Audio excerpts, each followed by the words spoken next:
நான் இது நான் இதுக்கு வந்தது முக்கியமா வந்து வெயிட் லாஸ் பண்றதுக்காக தான் வந்தேன். எனக்கு வந்து 4.6 கிலோஸ் இந்த 16-day ப்ராசஸ்ல வந்து 4.6 கிலோஸ் வந்து குறைஞ்சிருக்கு.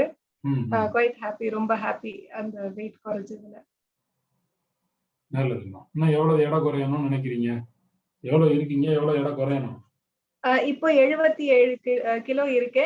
70 இல்ல 70க்கு கம்மியா வரணும். இன்னும் ஒரு 7-8 கிலோ குறைக்கணும் அப்படிங்கிறது ஆசை. நீங்க எங்க இருக்கீங்க? எந்த நாடு? நான் சிங்கப்பூர்ல இருக்கேன். சிங்கப்பூர்ல இருக்கீங்க. நல்லதுமா. வேற என்ன நல்லது நடந்திருக்கு? எடை குறைஞ்சதை தாண்டி வேற என்ன வேற என்ன நல்லது நடந்திருக்கு இந்த 16 நாள் கழிவு பயிற்சியில?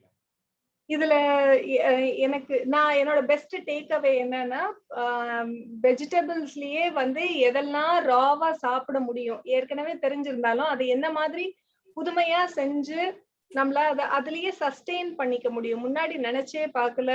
வெண்டைக்காயை மட்டுமே ஒரு சாலட் போட்டு நம்மளால லஞ்ச் சாப்பிட முடியும். இல்ல இப்ப சொரக்காயை வந்து அது மாதிரி சாப்பிட முடியும். சில காய்கறிகளை அது நம்ம அன்குக்டா அதை யோசிச்சதே கிடையாது.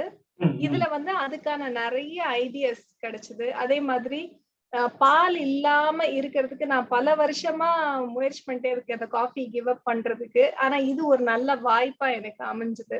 சோ பாலுக்கு பதிலா தேங்காய் பால் எடுத்துக்கலாம். நார்மல் பிரவுன் சுகருக்கு பதிலா நாட்டு சர்க்கரை எடுத்துக்கலாம். அந்த மாதிரியான ஆல்டர்னேட்ஸ் கண்டுபிடிக்கிறதுக்கு எனக்கு ரொம்ப வசதியா இருந்தது. நல்லது. நீங்க ரொம்ப நாளா தேடி இருக்கிறீங்க. அந்த தேடினதோட விளைவா இப்ப என் மூலமா உங்களுக்கு நிறைய ஐடியா கிடைச்சு போச்சு. நீங்க ஏற்கனவே தேடுறது கிடைச்சிருக்கு இப்போ. நன்றி. நல்லது.